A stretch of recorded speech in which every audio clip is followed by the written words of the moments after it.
The Atlanta Falcons need to get Justin Fields. We're going to talk about that and other quarterback matches on today's edition of the Locked On NFL podcast. Let's roll.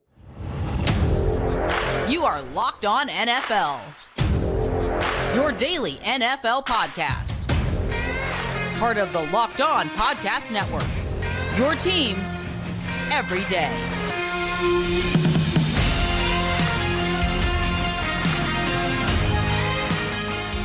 Welcome in to a Thursday edition of the Locked On NFL podcast. I am one of your hosts, Tyler Rowland, local expert for the Locked On Titans podcast, here with my co-host, Alex Clancy, local expert for the Locked On Cardinals podcast. It's time to dive into our quarterback matches. We're going to do veteran quarterbacks. We're going to do the draft quarterbacks. We're going to talk NFL Combine, a lot coming up. Before we dive into it, do want to let you know that today's episode is brought to you by FanDuel. Make every moment more. Right now, new customers get $150 in bonus bets with any winning $5 bet. That's $150 if your bet wins. Visit FanDuel.com/locked on to get started. Thank you for making Locked On NFL your first listen each and every day, Monday through Friday. NFL content all year long, always for free. You're not going to beat that anywhere else. Make sure you get subscribed, stay subscribed. It's your team every day here on the Locked On Podcast Network. But Alex, matchmaker, match me a match, find me a fine, catch me a catch. It is time for quarterback matchmaker. As I said, we are going to start with our veterans, and I'm going to come out of the gate swinging here for Justin Fields, who it looks like it's pretty obvious he is going to get traded from the Chicago Bears. The Atlanta Falcons need to go get Justin Fields. I don't think that they need a rookie quarterback with where they're at, with where their owner is at right now. They have a good roster. They have a good offensive line. They have good weapons in Pitts and London and Bijan. They have good players on defense as well, with Raheem Morris now as the coach. Obviously can lead that defense on that side. We have heard our whole lives that defensive coaches love mobile quarterbacks because they know how difficult they are to scheme against. You obviously cover a mobile quarterback in Kyler Murray in Arizona, so you know a little bit of that. For me, there is no better fit. Justin Fields is from Georgia. You put him in that offense with a ton of supporting players around him. I think it'll be night and day from what they had in Chicago. I just think he fits the vibe of the team. He fits their timeline as well, where a rookie would, have to go through those rookie lumps. That's not where they want to be with a Desmond Ridder all over again, even if it's a higher drafted guy. I think Atlanta needs to go out and get Justin Fields. That's a perfect fit. Yeah, I'd agree.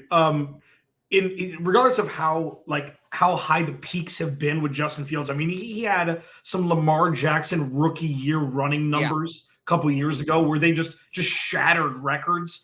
And right. You saw last year he was able to connect with Cole Kmet and DJ Moore when he had time in the pocket. Okay, sure. Mm-hmm. His progression of route trees needs to be quicker. That's obvious. He doesn't have that speed between the ears yet that's necessary for an elite quarterback, but he would also be going to a situation where he'd be an upgrade. There aren't very many situations where Justin Fields would be an upgrade. He's been okay, but to call him an upgrade from a quarterback situation in other teams, very few would be an upgrade. This would be a massive upgrade. Also, easier division. Also, first-time head coach, as you mentioned. Also, what he did well with Chicago last year was find Cole Kmet and find DJ Moore. You can find Kyle Pitts, find Drake London, potentially upgrades, younger upgrades, and then you've got Bijan Robinson, as you mentioned. So, the perfect fit because there's less pressure on him than in Soldier Field. It's going to be a learning process for Raheem Morris at all. So, I would agree with you there that Justin Fields would be perfect to be able to go home and play for the Falcons. Yeah, I'm 100% with you. And I think being back in Georgia, being in that locker room, Raheem Morris, a high-energy coach, I think that would help him get his confidence back, too, which I think he probably – And he's a lovable guy. Justin Fields is he's done nothing. He's got a big smile on his face ever since throwing bombs at Ohio State, beating Trevor Lawrence and then coming in. What's not to like about the kid except for his play on the field sometimes? He's not a problem in the locker room or anything like that. He's a competitive guy who wants to win. Going to – Russell Wilson. I'll let you go first. Where do you think is a good fit, best fit for Russell Wilson when he inevitably is let go by the Broncos, which we're expecting that to happen in the next few weeks? Pittsburgh. I think this is an absolute no doubt about it home run. Unless for some reason they want this is what he did in Seattle when he was young. Good defense, good run game, good tight end, a couple good receivers that aren't all world, but can make big plays. I feel like this is a perfect fit because he doesn't have to have the Russell Wilson 2015 arm strength to be able to win games in Pittsburgh. Yes, it's going to be a terror of a division, but he can run the ball with the two running backs that they have in Najee Harris and Jaylen Warren. They're only going to get better. All the Steelers do is bring in veteran talent, draft good defensive players, and develop them. I mean, they're the first before the Ravens. They were the poster child before the Ravens did this. And right. A no doubt about it. He's dealt with tough crowds before. Russell Wilson's won big games in pressure situations. I think he'd be perfect. Yeah, no, I don't think you're wrong about that. I think that would be a fantastic fit. And a lot of these quarterbacks would be good fits in different places. But for me, I'm going to say the Raiders. I think that he comes in, you got a young coach. Russell Wilson is an experienced quarterback on the offensive side of the ball. They have Jacoby Myers. They have Michael Mayer. They have Devontae Adams. I like the running back Zamir White that they have, even if they let Josh Jacobs go. They got some pieces on the offensive line. I think if they improve the defense and put a lot of resources in the draft towards the defense, and you get that revenge factor of him playing against the Denver Broncos twice a year. I think he would enjoy doing that as well. Not a move. And going to Vegas with a superstar wife, I think that could be huge. Maybe she gets a residency in Vegas. There are a lot of things there. I think Russell Wilson would be a good fit for either of those places, but I'm going to go with the Raiders. For the Steelers, for me, I'll come out of the gate for I'm going to say Ryan Tannehill would be a good fit with the Steelers. You get back with Arthur Smith. You got an offensive line in place. You got a running game in place. You got two good wide receivers, a good tight end. With Arthur Smith there, he got the best out of Ryan Tannehill. I think that would be a good fit, and the Steelers would be able to keep it cheaper, I think, than Russell Wilson. So I would go there. Where do you see a good fit for Ryan Tannehill? I mean, I don't think the Steelers, because the Steelers need a dude. They need a guy that, since Ben Roethlisberger. I don't know that Russell Wilson is a dude. That's my thing. I do. I do still think he is. I think the first year was a throwaway. I think Sean Payton he never wanted Russell Wilson. It was just never a fit. Russell Wilson has gone from no ego to Mr. Worldwide to no ego. Okay? So he's back to the humble Russell Wilson. He's going to be a goober. He's a gooberish guy. But I still think that I would take maybe 10, 12, 14 quarterbacks over him to win a game, but I think he's right in the middle, and I think Ryan Tannehill is in the 20s. I don't think Ryan Tannehill is a serviceable guy unless he's going to be – I don't know where he would start, man. I don't think that he is a guy who can win you games like he was able to when Tennessee was able to win games in the playoffs when they were playing over their head. But let me ask you a question, because I know we're going to get to Kirk Cousins here in a second.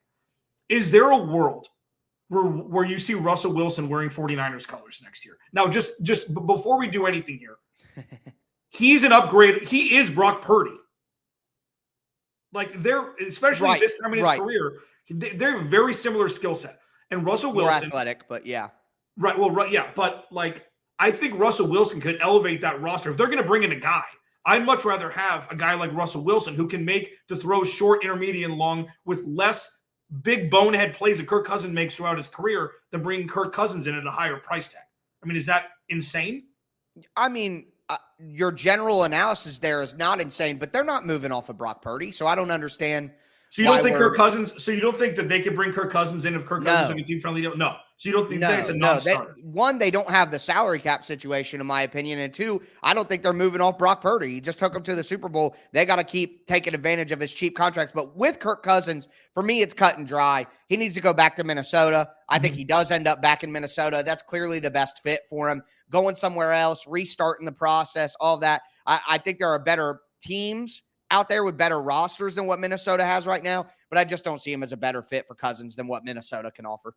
Yeah, I agree with that. I think also because, the GM said that they're not trading Justin Jefferson. If they were breaking everything up, that conversation wouldn't have been had. So I think you're right. And Jordan Addison and Justin Jefferson are a top 8 1-2 tandem with TJ Hawkinson coming back off the ACL, or I think that was an ACL towards the tail end of last season. They're going to be fine. They just need a running back and they need a couple corners, and they'll be fine. They'll be rinse and repeat. Yeah, Minnesota's got a chance to get right back into it again. But that is our veteran quarterback matchmaker segment. Now we're going to move into the draft. Who fits best with the top quarterbacks in the draft? We're going to look at the top 4 guys. Before we get into that, though, Do want to let you know that today's episode is sponsored by BetterHelp. What's the first thing that you'd do if you had an extra hour in your day? Would you go for a run, take a nap, read a book? A lot of us spend our lives wishing that we had more time. And the question is, time for what?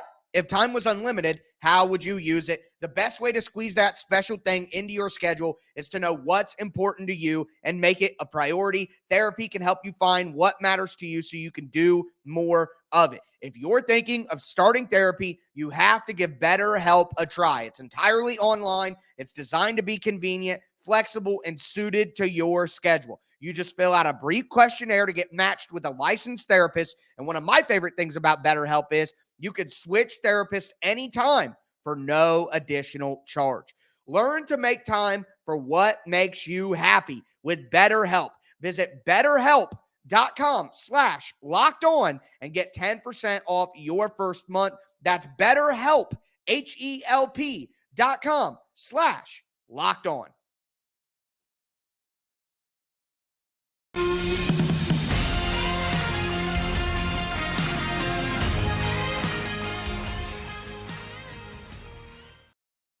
All right, football fans, we are going to continue today's edition of the Locked On NFL podcast. It is a Thursday episode hosted by me, Tyler Rowland, local expert from Locked On Titans, and my co-host, Alex Clancy, local expert from Locked On Cardinals. Thank you for making Locked On NFL your first listen each and every day. Also want to let you guys know that Locked On has launched the first ever national sports 24/7 streaming channel. It's called Locked On Sports Today, and it's available on YouTube and now also available on Amazon Fire TV in the free Fire TV channels app. Locked On Sports Today is here for you 24/7, covering the top sports stories of the day with local experts like Alex and I from Locked On. Plus, you get coverage of every league from our national shows like Locked On NFL. Find Locked On Sports Today now available on the free Fire TV channels app. Alex, we're going to dive into the best matches for these rookie quarterbacks. I'm going to come out of the gate with Caleb Williams. And I got to tell you, I know that the Bears have the number one pick. And in theory, they should take Caleb Williams. And they're going to take Caleb Williams. But we're talking about the best match, the best fit.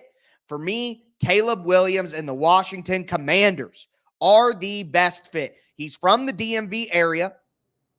They have, I believe they just brought in Cliff Kingsbury as their offensive coordinator, who obviously has history with Caleb Williams, and they've worked together. I think with Caleb Williams going into a situation in Chicago where you have the Justin Fields thing and you have just their history at quarterback, I think going to Washington, where he's from, and being in the DMV again, being back with Cliff Kingsbury, having a good wide receiver group. They got, DJ Moore, Cole Kmet. They got some pieces there in Chicago, of course, to throw to, but I like the group in Washington with Terry McLaurin, Jahan Dotson.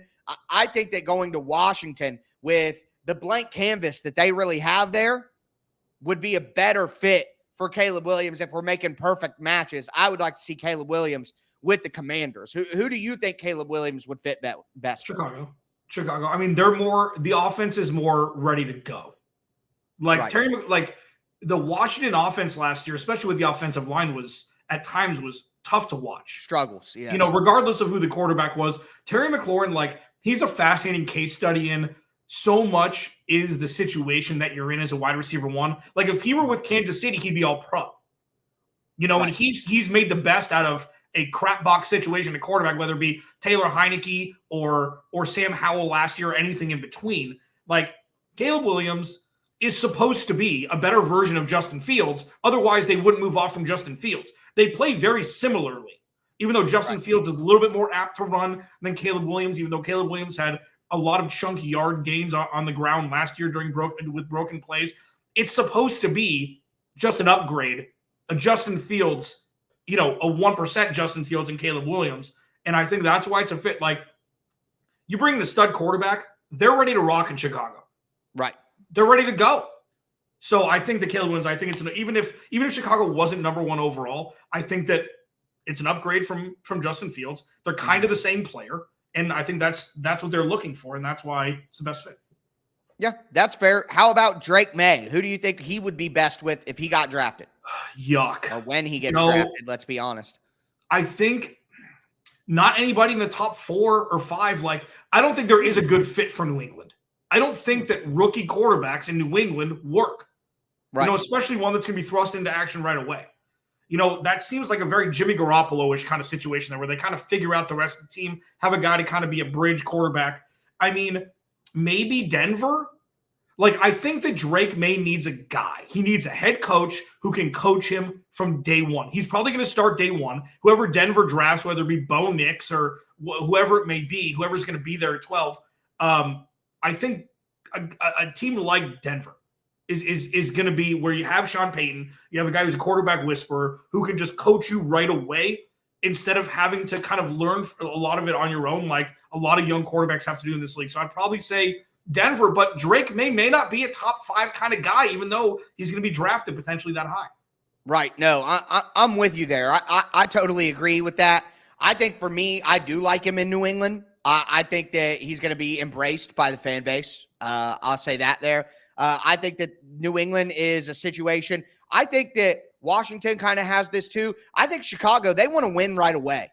So, like, it would be tough for a guy like Drake May or Jayden Daniels to end up in Chicago when they want to win right away. I think New England at this point is willing to have patience because they realize the roster is so destitute. They just moved off the Bill Belichick situation. So I think there's going to be a natural honeymoon period in New England where they're like, okay, we know that we're kind of restarting. We know that we're going to be a young team. And I think that would give Drake May a chance to basically, go through the rookie ups and downs. I think for me, moving to Jayden Daniels, I would love to see Jayden Daniels with the Minnesota Vikings. Bring back Kirk Cousins on a 1-year deal. And then you move up to number 3 with New England and you take Drake May or you take Jayden Daniels. Pairing him, an LSU guy, with Justin Jefferson, with a young receiver in Jordan Addison, I think that this could be like a Trey Lance situation that actually works for Minnesota. No matter what happens with Kirk Cousins, he's not the long-term quarterback. I think that it would be smart for Minnesota to go get Kirk Cousins back on a 1-year deal and move up and get their next guy. I think Jayden Daniels with Kevin O'Connell in Minnesota would be an excellent fit. And because they're bringing Kirk Cousins back, in my opinion, Jayden Daniels wouldn't have the pressure to go out there right away, and he could learn a little bit because he's a little reckless. You watch him play, he runs around, he takes hits. I love his athleticism. I think out of all the quarterbacks, he has the chance to set the world on fire soonest, like how RG3 did in his first year. Like, not saying that he's going to be the best quarterback out of all of them, but he could set the world on fire the soonest. And I think in Minnesota in year 2, it would be the best opportunity for him to do that. And I think that would help Justin Jefferson want to stay as well. What do you think about Jayden Daniels and his fit? So, he's an interesting, I use the term again, case study, because for those who don't know, he started his college career at ASU. He could not throw a football. Herm Edwards was not a great coach. Right. He didn't have a great coach. They didn't have great rosters, but he had this meteoric rise like a Jalen Hurts who went into the right system and then was just unlocked. Everything he was able to do was, because remember, Jalen Hurts couldn't throw a football as a freshman at Alabama either. Like, that offense was putrid. It was him and Bo Scarborough, I think, at running back. And then Tua came in, and then Tua got hurt, and Jalen Hurts came in and played savior. Like, that's kind of what we're looking at with Jayden Daniels. And there's one team who need the offense to be unlocked. Tyler, this offense hasn't been unlocked in the last 5, 7, 8 seasons, and it's the Giants. Like, the Giants have so much raw talent with no clear direction because they don't know who their quarterback is. Daniel Jones got the cheese, okay? He didn't get nosebleed money. He got money that they can move off from him after this season. And Tyler, just like you said about Kirk Cousins, I think even more so, if Jayden Daniels is there at 6, or if, Marvin Harrison Jr. goes at 3 and the Giants want to bump up to 4 to the Cardinals pick and draft Jayden Daniels, the Cardinals can use an extra pick. They'll draft somebody else. Jayden Daniels can unlock Wan'Dale Robinson, Jalen Hyatt. If they bring back Saquon, we have no idea. It's going to be predicated upon this offseason. Most likely not. But if they do, that offense becomes fun right away. Right away. And you need that gap. Like Daniel Jones has a higher floor than people give him credit for, but his ceiling is so much lower at times than an NFL quarterback should be, irrespective of the money he got. Jayden Daniels, all he'll bring in with Brian Daboll is possibilities. And guess what Brian Daboll did? He tamed Josh Allen. Yes, exactly. He can tame a guy like Jayden Daniels as well. And Jayden Daniels also sneaky 6'4", big guy, tall. So he's a guy that has this raw skill set, like a kid out of Wyoming who didn't make the Mountain West Conference all-conference team his last year in college and then got drafted top 10. So I think it'd be a perfect fit for a guy like Daboll who's already done it before. 100%. I'm right with you there. That makes a lot of sense. So here's the thing, Tyler. The Combine's here. Tyler has some very interesting thoughts about the Combine. Okay, so what I'm going to do is I'm going to do the live read. I'm going to say our names, and then Tyler's going to talk. Next, Locked On NFL, your team every day. This episode of Locked On NFL is brought to you by FanDuel. Get buckets with your first bet on FanDuel, America's #1 sportsbook, because right now, new customers get $150 in bonus bets with any winning $5 bet. That's $150 in bonus bets if your bet wins. Bet on all your favorite NBA players and teams with quick bets, live same-game parlays, exclusive props. Like, here's the thing. We're getting to that moving day. It's like Saturday at the Masters, where the entire Western Conference is up for grabs. Like, the Minnesota Timberwolves are, first or second in the rankings? They're 25-1 on FanDuel to win the championship. Boston, who's taking care of the East pretty handily, is plus 220. Denver's plus 420. Clippers plus 500. Milwaukee plus 700. Suns 18-1. Oklahoma City 23-1. You get the idea. There's so many futures you can put down at FanDuel, and it's there for you.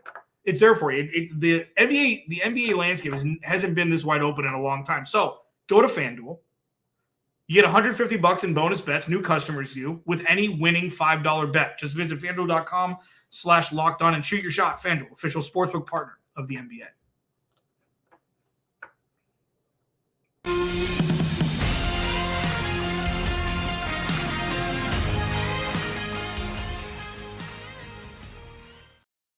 We are Locked On NFL Thursday. Alex Clancy, Tyler Rowland. Follow me on Twitter, Clancy's Corner. Follow Tyler at Tic Tac Titans. You can get all of your Tennessee Titans information Monday through Friday, free wherever you get your podcast, and on YouTube by following Tyler. All your Arizona Cardinals information. Two teams atop the 2024 NFL Draft. Both of our the teams that we've covered, GM and head coach, spoke the last couple days, or GM did for the Titans, right?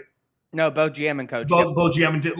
This is going to be a fascinating year for both of the teams that we cover. And it starts, this week during the Combine. Now, Tyler's had some interesting thoughts that have been rummaging through, they've been infused into little conversations that we've had over the last week as we were approaching the Combine, and now it's in full swing. I'm just going to give Tyler the stage. I'm going to mute my microphone and just have Tyler talk now. Look, I just want to say I'm sick of all you nerds out there that want to get rid of the NFL Combine, that want to say, oh, we got tracking data and GPS data in the shoulder pads that the college teams have. We don't even need the 40. Shut up. Shut up. I've had it. Love football. The NFL Combine, the experience, it is great. The week, the rumors, it is a pro football expo, okay? It's like Comic-Con. It's like D23, but for NFL football. All the rumors, all the noise, all the conversation that comes out of Combine Week is way worth it. Not to mention, getting to watch these players, you watching right now, yes, you watching right now, you listening right now, you would have no clue what those GPS numbers were. You're never going to get access to that information, and NFL teams are not going to share it. The only way that you have access to this information, how these players test, to their measurements, all that stuff, is because of the NFL Combine being an NFL event. Look, at the end of the day, do I want to talk about taxes? Do I want to talk about politics? Do I want to talk about the day-to-day grind of American life? No, I want to talk about football. And the NFL Combine gives us stuff to talk about every single year. So I don't want one less event on the NFL schedule. To me, Alex, to get deeper into this is like the AI conversation. This is like replacing the umpires in baseball with robots, or getting rid of the Chang gang, or blah, blah, blah. No. I want human error. I want human drama. I want human beings involved.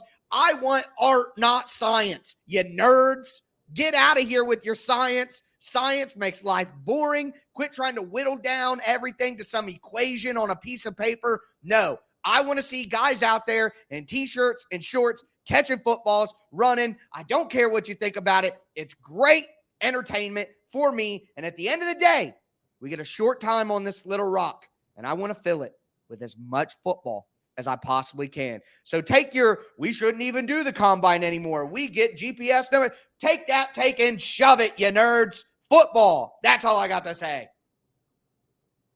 Nerds are people too. Okay. Well, but I'm a football nerd, so I respect that. But get out of here, I'm kidding. I should say you're scientists. But I'm coming at it from more of a real life application angle here. I agree with you. It shouldn't go anywhere. The thing is, like, it's wild to me how draft stock goes up and down so much when football hasn't been played for a lot of these players for 2 months. Nothing's changed.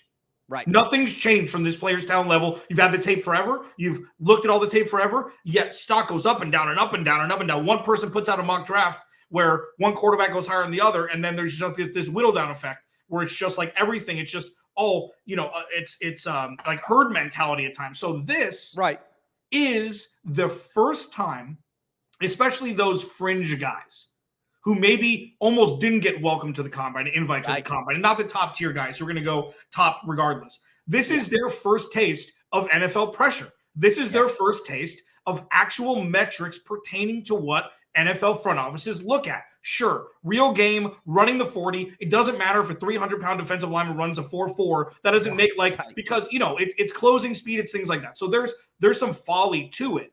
And this is the last time, aside from pro days, where front offices are going to be able to crunch the numbers and have their plan for the offseason for free agency signings, knowing that these players may be here in the draft, so you can maybe allocate your resources towards other positions, so you can potentially draft this guy who may be a sleeper. You may get the top of the second round that was a first rounder. Or you see these little things. You get to interview these young men who are people, remember, where you can find maybe some guy's a total jerk. Caleb Williams, I think, is Bo Callahan.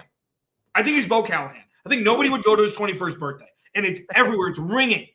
But these teams will get the guys that they want who are team guys. Jonathan Gannon said guys who are team first and who want to win, like guys who are, have personalities too. It's not just the metrics of how many times you can bench 225, what your 40 is. It's the first time you can personalize yourselves with guys who, with front offices who made drafting. So I agree with you. I think a lot of it is pomp and circumstance. But so is the draft. Yeah, it's exactly. All. This is why the NFL is king. Yes. This is why the NFL is king. The NBA has a combine too. Did you know that? No one cares. No one cares. Yep. No one cares. So that's why I agree with you. But I do think that there should be some sort of mandatory requirements for players to do something, not necessarily running the 40 or throwing if you're a quarterback, but should there be a level of requirement to lift the pomp and circumstance for the top flight guys who may go there but may not participate?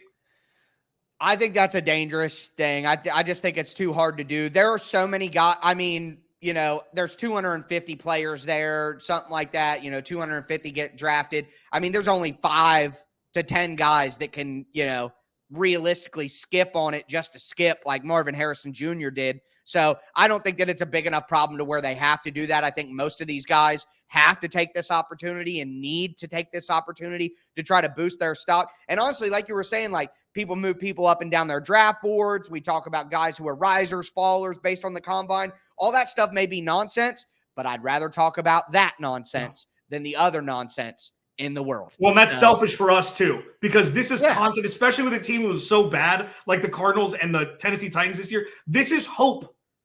This is hope breeds eternal. This is the next stage to be able to grow your specific organization. And there's no downside to it in my humblest opinion. And you're right for a content creator and people like us, it definitely is a good thing because it gives us things to talk about. But even before I ever did a podcast, got paid to talk about football, any of that, I still love that stuff too. So, you know, I just love football. I want more football, not less football, and more football conversation rather than other conversations that you could have in your day-to-day life, folks. Just be thankful that we have the NFL 12 months a year. But with that being said, that is going to do it for a Thursday edition of the Locked On NFL podcast. As I tell you guys every single week, start your weekend early and stay safe out there.